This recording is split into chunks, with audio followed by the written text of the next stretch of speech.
આગામી 72 કલાકમાં ભારેથી અતિ ભારે વરસાદની આગાહી છે। એ સંદર્ભે આજે રાજ્ય કક્ષાએથી માનનીય મુખ્યમંત્રીશ્રી અને વરિષ્ઠ સચિવોની વિડીયો કોન્ફરન્સ અમારી સાથે થઈ છે।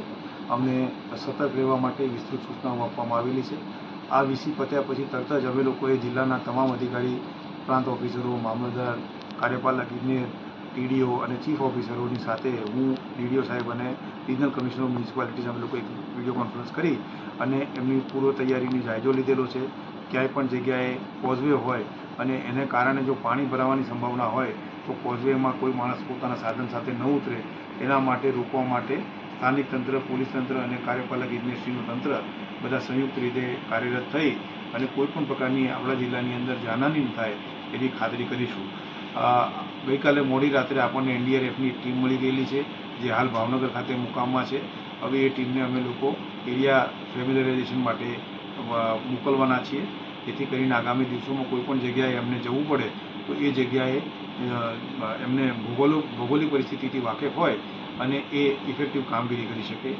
આ ઉપરાંત જિલ્લાની અંદર જુદા જુદા ગામોમાં જેમની ડિલિવરીની તારીખો નજીક છે એવા બહેનોની યાદી અલગથી તારવવામાં આવી છે। અમે અત્યારે અમારા સ્થાનિક તંત્રોને આપેલી છે, જેથી કરીને જો આવા બહેનોને પ્રસૂતિ માટે તાત્કાલિક ખસેડવાના આવે તો એડવાન્સમાં અમે લોકો જો એ લોઅર લાઇંગ એરિયામાં હોય તો એમને અમે એવી જગ્યાએ લઈ જઈ શકીએ કે જેથી કરીને અમે એમને શિફ્ટ કરીને હોસ્પિટલમાં એમને ઇન્સ્ટિટ્યુશનલ ડિલિવરી કરાવી શકાય। પાણી પુરવઠા બોર્ડ, પીજીવીસીએલ અને બધા તંત્રોને સતર્ક રહેવા માટે સૂચના આપેલી છે, જેથી કરીને પાણીજન્ય રોગો, વીજળીની આપૂર્તિ બંધ ન થાય એ પ્રકારની કાર્યવાહી કરવા માટે સૂચના આપેલી છે। અમારા ફિલ્ડ ઓફિસરોને લો લાઇંગ એરિયાની સ્થળ મુલાકાત લેવા માટેની સૂચના આપી છે અને આજે અમારી ટીમો ફિલ્ડમાં મુલાકાત લેવા માટે રવાના થનાર છે।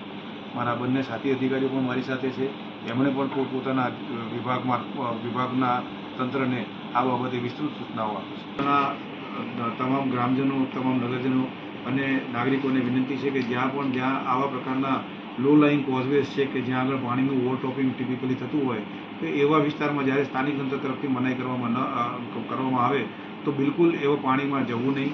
ગઈકાલે મોરબી જિલ્લામાં આવા એક બનાવમાં ના પાડવા છતાં પણ વાહન લઈને લોકો પાણીમાં ગયા, એને કારણે અનફોર્ચ્યુનેટલી જાનહાનિ થયેલી છે।